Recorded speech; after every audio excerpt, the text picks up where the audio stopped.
Bom, Júlio, eu agradeço as palavras, eu agradeço a colocação. Antes de eu começar a apresentar, eu acho que é importante, sim, trazer esse papel do assessoramento remoto, mas é importante também destacar que precisa essa validação em campo. E isso exige uma tarefa muito dura. Eu acho que aqui está de parabéns o Tribunal de Contas, aqui com o conselheiro Fernando Catão e toda a equipe que participou. Eu acho que vocês foram para campo. E as imagens de satélite há um legado do Brasil. A gente pode olhar como política pública o PRODES, desde 88, que começou o desenvolvimento de uma metodologia, e com as imagens de satélite a gente tem uma política pública de desmatamento na floresta amazônica, onde a gente tem projetos internacionais, como o RED, entre outros. Bom, eu quero aqui agradecer, eu acho que eu sinto muito confortável nesse tema.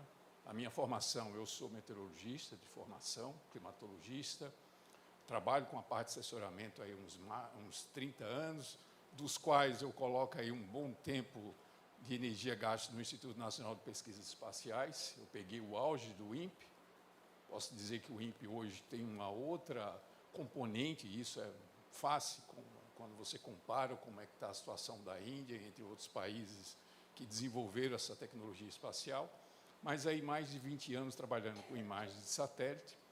E, basicamente, o que a gente quer chamar a atenção aqui? O que a gente quer chamar a atenção, antes a parte institucional, vou falar um pouco das vulnerabilidades aqui, muito rápido, porque eu acho que a gente quer abrir aqui um espaço para uma discussão. Na questão das vulnerabilidades, eu acho que é importante a gente destacar, eu acho que muita gente aqui já fez e colocou, jogou luz em cima desses temas. São 5, né? Pelo menos 5, porque na questão socioeconômica eu certamente não me sinto confortável, mas com certeza é um eixo dentro das vulnerabilidades do semiárido nordestino, semiárido brasileiro. E quais são esses 5 já foram tocados aqui? Eu vou jogar a sua luz em coisas mais específicas. A vulnerabilidade climática foi colocada aqui hoje de manhã, muito claramente. A vulnerabilidade da governança, e aí na questão institucional isso é crítico, porque como a gente pega todo o processo nosso, da questão hídrica, por exemplo, só para jogar luz nisso, a gente tem uma das melhores políticas públicas em termos de recursos hídricos, mas em termos de implementação, de vulnerabilidade, regulamentação, a nossa vulnerabilidade é muito alta, institucionalmente falando, né? A gente sabe disso, e isso se complica mais ainda quando você desce na escala do município. A vulnerabilidade ecológica, alguns colegas aqui falaram muito claro, mas aí a gente joga um pouquinho de luz nessa questão especificamente ecológica, né? A Caatinga ela tem nuances muito específicas, não é isso, Campelo? A gente conhece, sabe, existem questões muito específicas em termos, numa escala ecológica, que é uma escala extremamente complexa, da gente não entender essa Caatinga ainda. Tá? Isso é uma vulnerabilidade ecológica que traz muita preocupação, porque tem questões de espécies que não estão sendo catalogadas, o papel farmacêutico em cima dessas espécies.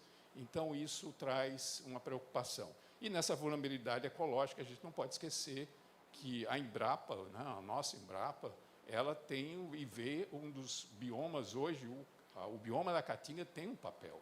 Né? Se você olha em termos de ecossistemas, globalmente falando, a gente está muito bem colocado, porque a gente tem um ecossistema que é único, né? Em termos de vulnerabilidade e resistência. A gente tem que destacar esse bioma, a gente tem que protegê-lo, do ponto de vista jurídico, do ponto de vista fortalecimento de pesquisa, e aí vem essa questão da vulnerabilidade ecológica. Falei a vulnerabilidade climática, falei da vulnerabilidade ecológica, falei da vulnerabilidade institucional, isso foi tocado aqui por vários colegas, e isso é importante a gente trazer.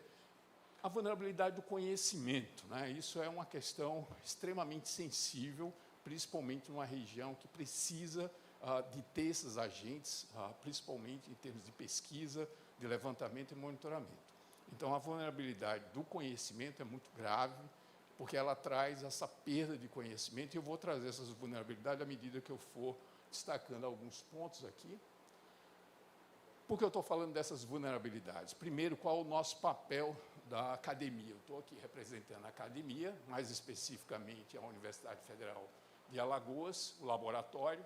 O laboratório LAPS é um laboratório planejado, ele não é um laboratório comum em termos do que ele se propõe. Ele foi planejado desde o início em 3 componentes. Quais são? A primeira, tecnologia, está aqui representada. Em tempo real, a cada 15 minutos, eu estou recebendo uma pancada de dados esses que envolvem áreas interdisciplinares importantes para a questão do monitoramento. A gente tem a metodologia. Esse é meu papel na academia, né? Formação de recursos humanos. E a gente tocou muito pouco nisso aqui. Formação de recursos humanos é extremamente importante para o Brasil. Não basta apenas investimento em tecnologia. Precisamos investir em pessoas. A gente teve hoje aqui muito claramente, está de parabéns porque você teve acompanhamento de 2 auditoras, né, aqui representada pela Adriana Rego, pela Lúcia, você estiver em campo. Isso é fantástico, né? Isso traz muita luz aqui para ao conselheiro Catão de ter essa possibilidade de, em campo, vocês executarem isso. Só é possível com formação de recursos humanos. Obviamente que o Júlio deve ter alguma formação na área que permite despertar, e o conselheiro Catão, executar isso, você precisa de gente, não basta só ter a tecnologia. Então, o laboratório pensou na tecnologia, no desenvolvimento de metodologia, e no desenvolvimento de metodologia é complexo. É a minha formação, é o que eu preciso fazer na academia. Para isso, eu preciso formar recursos humanos. Eu tenho alunos, hoje, uma rede que envolve aí 5, 7 anos com essas pessoas trabalhando diariamente de como funciona o sistema operacional. A universidade não tem caráter operacional, mas meus estudantes têm que ir para campo, têm que encontrar trabalho após eles terminarem o curso deles. Então, foram 3 eixos muito bem planejados. A tecnologia, a metodologia e a formação de recursos humanos. A difusão do conhecimento, sim, isso aí foi o menos que a gente colocou, mas é isso que a gente está fazendo aqui. Então, são esses 3 eixos. Eu não vou colocar mais a formação de recursos humanos, que eu falei. Aqui veio toda uma rede. Foi pela primeira vez que a gente colocou a região Nordeste no Brasil num foco de atenção de recepção de dados em tempo real. Aqui a Margarete estava aqui, eu estava na FUNSEMI em 2005, Margarete, eu me lembro do ICID. O ICID foi importante, eu acho que vários colegas aqui participaram do ICID em 92. O ICID foi, como é que chamava mesmo? Era ICID, que foi desertificação em 2005, Fortaleza, né? Onde você teve uma participação internacional bastante. Tinha um colega nosso do CGE, muito importante também nessa questão da desertificação. Ali a gente começou a plantar. Então, a gente colocou essa rede de sistema de recepção de dados. A Universidade Federal de Alagoas foi a primeira universidade a receber isso, e já são 20 anos, reconhecido pela Alemanha, reconhecido por vários órgãos. A gente tem uma rede internacional trabalhando com essas informações. Bom, aí está ali tudo simplificado. Eu vou acelerar um pouco, são as 5 vulnerabilidades que a gente falou aqui muito claramente, né? E o que eu queria chamar a atenção aqui é principalmente na questão da desertificação. Números são importantes, eu acho que vocês estão cansados. De todos os municípios, eu vou estar sempre falando aqui na escala de município, porque ela é importante, e alguns colegas já jogaram luz nisso, a importância dos municípios na gestão, sobretudo na questão da desertificação. De todos os nossos municípios, 20% dos municípios, eles estão em áreas degradadas, ou em áreas de secas, afetadas por seca. Então, só imaginando, 20% de todos os municípios brasileiros são afetados por secas e estão em processo de degradação. 20%. Desses 20%, 13% está em processo de desertificação. Esse 13%, a gente lançou ele em 2005, com um mapeamento utilizando metodologias do George Research Center, GRC, na Itália, que tem toda uma metodologia, e ali a gente jogou os 13%. Bom, como foi dito por outros colegas, a gente não tem ainda um processo regulamentado pelo governo federal, pela União, assim como temos na Amazônia um projeto, ou seja, uma política pública muito clara de monitoramento de desmatamento. A gente não tem isso para a Caatinga. Ou seja, o ecossistema Caatinga hoje, ele passa totalmente descoberto de informação, de monitoramento. E é isso que eu estou colocando aqui, o papel do monitoramento. É uma ferramenta pública, é uma ferramenta, de certa forma, que traz uma questão muito clara que a gente precisa monitorar. A gente precisa desses números. E, oficialmente, hoje, Campelo, se o governo, se a União tiver que participar de um evento internacional, ele não pode divulgar números oficiais de qual é o desmatamento da Caatinga. Ele não sabe. Agora, instituições como ICMBio, IBAMA, academia, sim, cada um desenvolve suas metodologias e, às vezes, elas se aproximam. Não é o caso aqui que a gente viu da FUNSEMI, em alguns pontos, estão muito próximos do que a gente também está mapeando. Então, a importância de ter esse monitoramento, esse mapeamento, é um esforço em escala municipal, principalmente nos municípios, e nos municípios onde eles estão inseridos, no semiárido, nordestino principalmente, é onde que o bicho pega. Tá? Ali, a gente precisa estar encontrando ferramentas e políticas públicas para essa questão do monitoramento. O fundo da Amazônia, ele tem uma percentagem muito clara de quanto esse fundo pode destinar a outros ecossistemas, mas não estão sendo requisitados. Uma questão, claro, a administração, a gestão desses municípios é complexa. Às vezes não tem pessoas especializadas para tratar especificamente desse tema de monitoramento. Eu vou citar só por exemplo, né?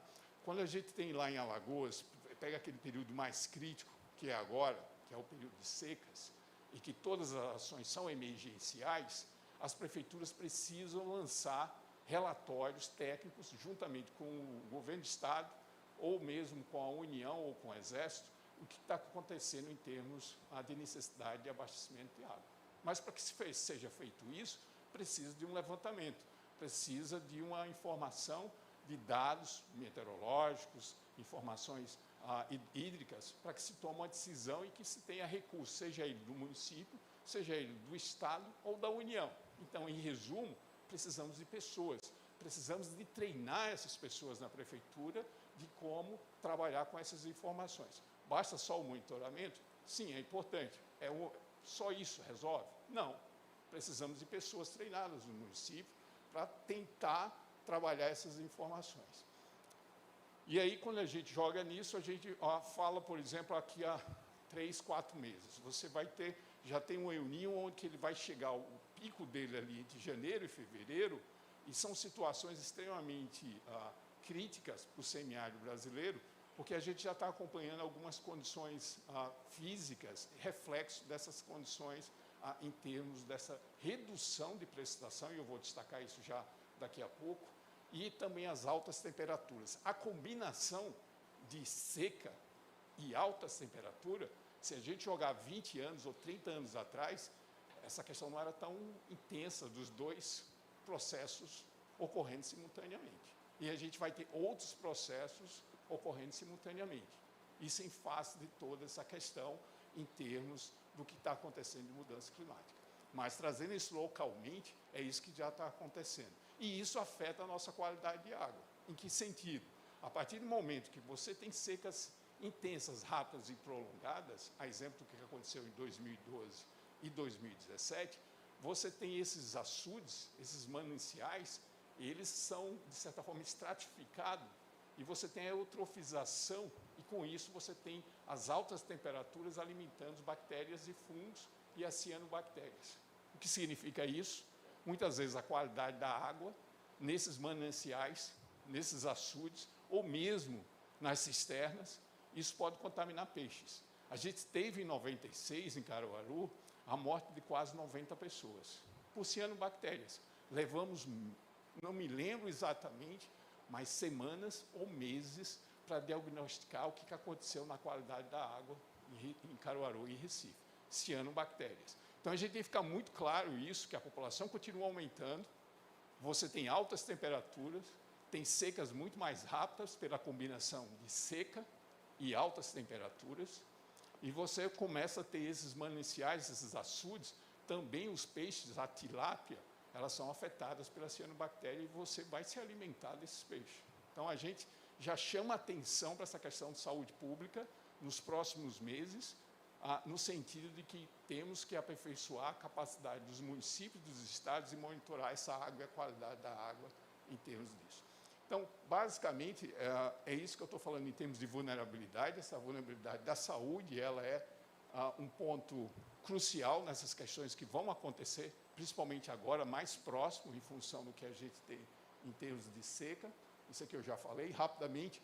qual é a nossa proposta aqui? É de monitoramento, não é uma proposta feita agora, mas é um processo já há mais de 20 anos que monitoramos, jogamos mapas semanalmente, mapas de umidade do solo, mapas de cobertura vegetal da biomassa, mapas de precipitação e mapas com metodologias de monitoramento de seca, que a gente já vinha falando em junho da seca da Amazônia, e toda semana a gente está colocando essas informações. Então, tem um conjunto de dados, são dados independentes, são dados recebidos, processados, analisados, interpretados no laboratório.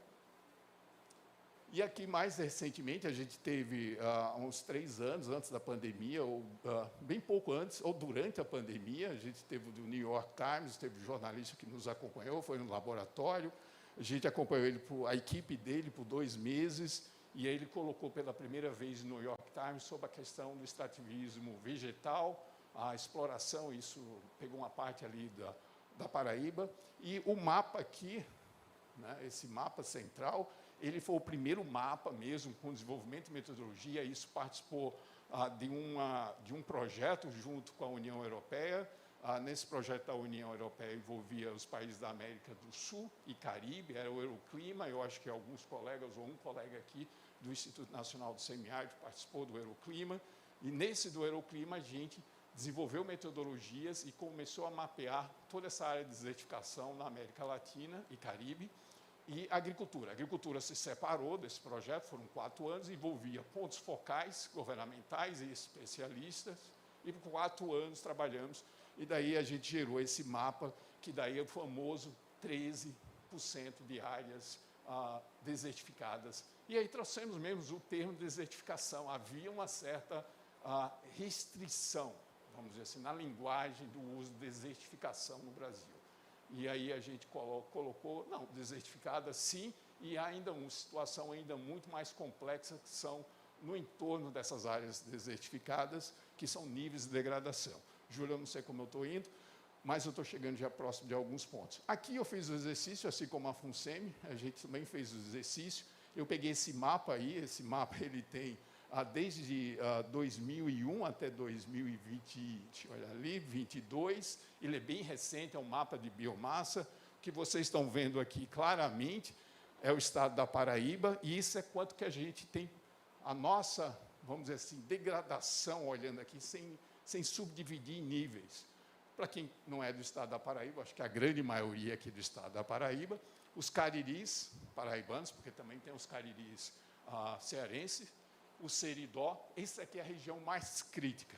E aqui também podemos se aplicar também um pouco da questão que eu falei da vulnerabilidade institucional. Eu não vou entrar em detalhes, mas quem quer entender o trabalho que foi desenvolvido aqui dos 29 municípios do estado da Paraíba, dividido em cariris, paraibanos, ocidental e oriental, a Catarina Buriti está aqui, ela é autora, eu sou coautor do livro Um Século de Secas, onde a gente passou quase 2 meses no DENOX, fazendo todo esse levantamento, e em campo também, coletando informações desses 29 municípios. É uma questão institucional, há várias questões, mas é muito interessante quem está olhando para essa região aqui, bem central da Paraíba, entre os cariris paraibanos e o seridó paraibano, que pela primeira vez conectou, né? A gente tem um arco na floresta amazônica, aqui a gente começa a ter esse arco muito claro, ligando o seridó e os cariris, mas vocês veem também ali, já indo para a região do que o Alexandre colocou aqui claramente, né? A gente usa muito nessa nomenclatura, tipologia da UNCCD, terras áridas, semiáridas, subúmidas, secas. E o que é subúmida seca? Nosso agreste, simplesmente assim. O nosso agreste também está em processo de perda dessa vegetação. Isso aqui é uma redução clara de como a nossa cobertura vegetal nos últimos 20 anos está ficando cada vez mais dinâmico, é um processo estático, lento, mas ele tem acelerado nos últimos 10 anos. Eu acho que aqui a gente começa a jogar luz nos parâmetros básicos, né, de biomassa. Olhando isso aqui de 2001 até 2021, a gente vê de como a biomassa flutuou em função do desmatamento. E olha, é engraçado quando a gente pegou esses dados, aqui a gente olhou 2012, o desmatamento, isso é para Paraíba, tá? Só para Paraíba, todo o estado da Paraíba, o desmatamento em 2012, ele é o mais alto, e a gente ficou, claro, qual a motivação aqui? As secas, o desmatamento aumenta, tem vários fatores, mas tem um fator climático e o fator antrópico aqui, atuando juntos, muito claramente aqui, Júlio, em 2012. Houve uma redução desse desmatamento nos últimos anos, mas ainda assim coloca muita pressão na questão da paisagem da Paraíba em termos de perda de biomassa. Isso aqui é biomassa mesmo, é o desmatamento em todo o estado da Paraíba nos últimos 20 anos, tá? Criticamente ali em 2012. Bom, eu fiz um exercício, não queria provocar, tem alguém de Campina Grande, Paraíba, então desconsidere isso. É só um exercício, tá? Não leve isso para um outro nível, mas vamos começar pela Paraíba.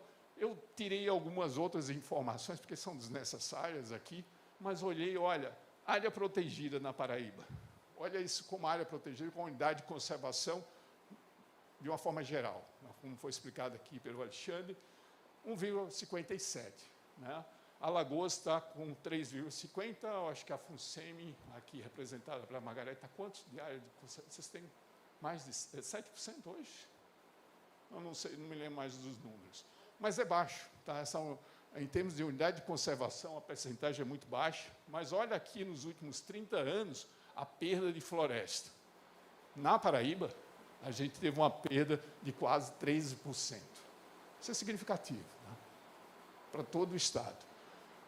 Aqui para Alagoas, dos 30 anos, esse desmatamento aqui, né, teve um ganho florestal, mas em termos de, acho que aqui entrou como perda, aqui entrou como ganho.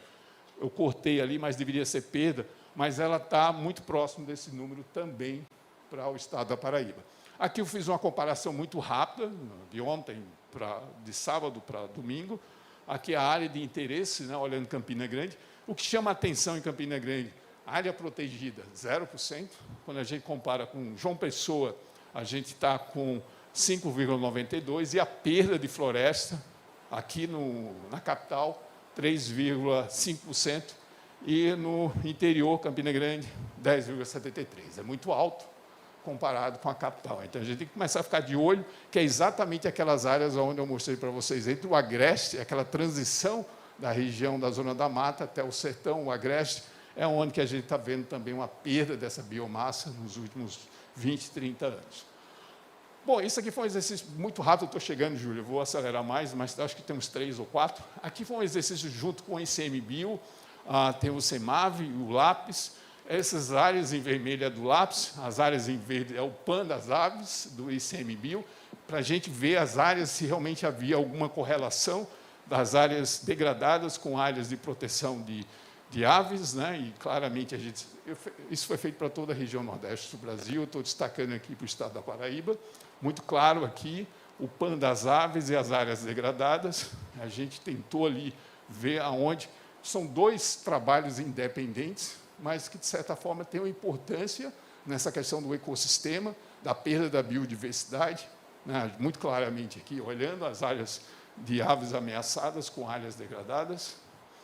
Esse exercício a gente teve, principalmente na gestão do Instituto Nacional do Semiárido, com o Salcedo, que chegou a falecer, um dos diretores do Instituto do Semiárido. A gente criou um programa de monitoramento, né, utilizando a biomassa por satélite. Aqui, claramente, a gente pegou os anos mais críticos, de 2011 a 2014, mostrando de como essa biomassa. Um ponto aqui, hoje a gente calcula, a gente estima por satélite a biomassa diária. Impossível alguém ter hoje trabalhando com a biomassa diária. Por quê? A gente é fantástico? Não. A gente pegou o satélite geoestacionário a 36 mil quilômetros em 2008 e apresentamos para a EUMETSAT, que é uma agência intergovernamental, que gostaríamos de ter um índice diário de cobertura vegetal. Os caras falaram, esses caras são malucos, né? Porque isso não tem ainda um índice diário de cobertura vegetal. A gente propôs isso com o Instituto Nacional de Meteorologia da Turquia, apresentamos oficialmente a EUMETSAT em 2008. Em 2002, fizemos a validação na África, e a partir de 2010, aí o Metsat liberou para a América do Sul os dados, o desenvolvimento da metodologia foi proposta pelo laboratório junto com o Instituto de Meteorologia da Turquia. Mas os dados ficaram disponíveis para que a gente pudesse calcular essa biomassa diariamente, desde 2006, quando o Meteosat segunda geração foi colocado, até o presente. Então, a gente captura a biomassa diariamente. Alguém pode perguntar aqui, por que eu gostaria de calcular a biomassa diária? Primeiro, porque tem fatores antrópicos, principalmente a questão de queimadas e questões de agricultura, que tem uma dinâmica. Ela é muito mais rápida e mais, em termos de resposta espectral, de forma que eu preciso monitorar. A caatinga ela leva 15 dias para que a radiação fotossinteticamente ative alguns pigmentos e ela fique verde, mas as áreas, principalmente por queimadas e de agricultura, ela tem uma dinâmica muito rápida. Então, aqui a gente fez esse exercício, utilizando o Instituto Nacional do Semiárido, é um instituto focado, a missão é essa, de monitoramento, não tem a missão de monitoramento, mas a gente colocou isso da importância também de se monitorar a biomassa. A questão climática, claro, pela minha formação, meteorologista, climatologista, nos últimos 20 anos, vamos colocar aqui, essa é a área mais crítica no estado da Paraíba, onde que a gente aponta uma redução drástica de precipitação nesses últimos 20 anos. Mas isso, pasmem, não é a grande questão aqui ainda, eu estou chegando já ao final. Rapidamente aqui, isso aqui é uma escala de paisagem para todo o semiárido brasileiro, olhando desde 1900 a 2010. Todas as nossas medições de secas, elas estão registradas desde 1845. Pasmem, a gente teve 8 eventos prolongados de seca desde 1845 até agora, que são 180 anos de dados coletados. Quixeramobim é uma das mais antigas, e a gente tem esse registro desde 1845. Novamente, 8 eventos prolongados de secas. Desses 8 eventos prolongados de seca, apenas 5 anos foram de secas seguidas. As outras 3 ficaram entre 2 e 3 anos. Mas, pela primeira vez, a gente teve, de 2011, 2012 a 2016, 2017, vai depender da metodologia, 6 anos de seca. Isso é a grande notícia? Não. A gente chegou. Semana passada, a gente lançou esse artigo já vinha, de certa forma, preocupando a gente, pelo fato de a gente querer ter essa definição clara, porque na América do Sul, e principalmente no Brasil, não tinha essa tipologia de seca rápida, flash drought, e aí, todos isso nos últimos 5 anos, na comunidade científica começou a ter um papel importante, essas secas rápidas, mas no Brasil ainda e na América do Sul não havia uma metodologia, porque cada região tem a sua característica climatológica, mas por ser seca, ela não é só uma questão climatológica, ela envolve outros processos, altas temperaturas, umidade, solo. É um processo interdisciplinar para você definir essa tipologia. Então, a gente lançou esse artigo foi aprovado, ele já tem 1 semana, e aí a gente jogou luz sobre a seca rápida. O que é isso?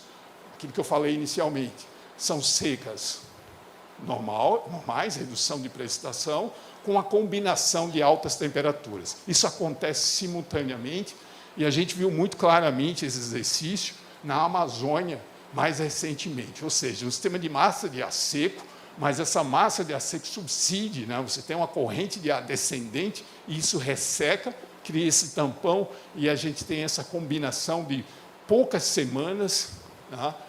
Às vezes há meses, você tem uma seca intensa e muito rápida. Isso tem acontecido, a gente chamava isso antigamente veranico, mas acontecia principalmente no veranico durante a estação chuvosa, que a gente vê agora perigosamente isso acontecendo na estação seca, a combinação da seca com as altas temperaturas. Mas esse não foi a grande questão. A questão toda foi aqui, ó. Tem 2 informações, esse mapinha parece bobo, mas aqui tem 20 anos de dados. Deixa eu ver aqui, pegar alguma informação para vocês. São em mais de 15 minutos, a gente recebe esses dados, Isso exige uma metodologia, um sistema de processamento complexo. Eu levaria aqui muito tempo, talvez uma apresentação. Isso aqui vamos chamar de albedo. Não é bem isso, se for rigoroso cientificamente, mas seria o albedo, e aqui seria a temperatura. São 2 canais, são 2 olhos específicos do satélite Meteosat. É um satélite geoestacionário colocado a 36 mil quilômetros, é para meteorologia. Mas hoje, a radiometria, o radiômetro desse satélite permite ter imagens de canais do visível e do infravermelho próximo, que eu posso calcular a biomassa. Mas o que eu quero chamar a atenção foi que a gente detectou, isso não foi só o nosso trabalho, esses 2 artigos estão surgindo em grupos independentes e que jogam luz nessa região central do semiárido, redução das nuvens.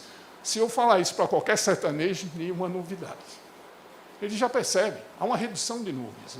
Redução de nuvens, cientificamente, ou do ponto de vista meteorológico, a gente está reduzindo a capacidade de chuva nessa região. Então, nos 20 anos, em compensação, você vê aumento da temperatura ali naquela região. Então, o que a gente percebeu foi o que o Alexandre mostrou hoje. Basicamente, o semiárido, aquela região central, conselheiro Catão, há uma redução de nuvens significativamente. Isso aqui é uma tendência, estatisticamente isso aqui tem relevância. Essa redução aconteceu exatamente no meio do semiárido.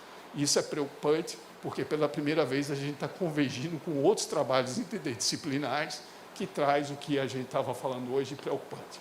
A questão da gente estabelecer o que a ONCCD colocou, as 3 categorias. A gente vai ter, já tem praticamente, regiões áridas, uma área árida, área subúmida, que são os agrestes, muito conhecidos, e a região semiárida se expandindo, porque se a gente olhar o que o IBGE atualizou no último censo, o que é o critério de regiões semiáridas, a gente aumentou 3 ou 4 municípios na região norte, no Maranhão. Ninguém se imaginava ter município do semiárido no Maranhão. E a gente teve no último, ele expandiu e reduziu em outras áreas do município, como parte de uma política do Plano Nacional de Mudança Climática. A cada 10 anos, 5 anos, temos que fazer uma revisita em 3 questões. Qual é a pluviosidade? Se a pluviosidade é abaixo de 800 milímetros, se o índice de aridez está ali abaixo até 0,5, e se o índice de probabilidade, a tendência de probabilidade ou a tendência de seca é maior do que 60%. Então, esses 3 critérios fazem a gente revisitar essas áreas e redefinir o nosso semiárido. E, mais recentemente, a gente teve que redefinir esse semiárido. Só que agora a gente está jogando luz numa região também que tem uma área árida. Isso está se confirmando com outros dados. Bom, eu acho que era isso.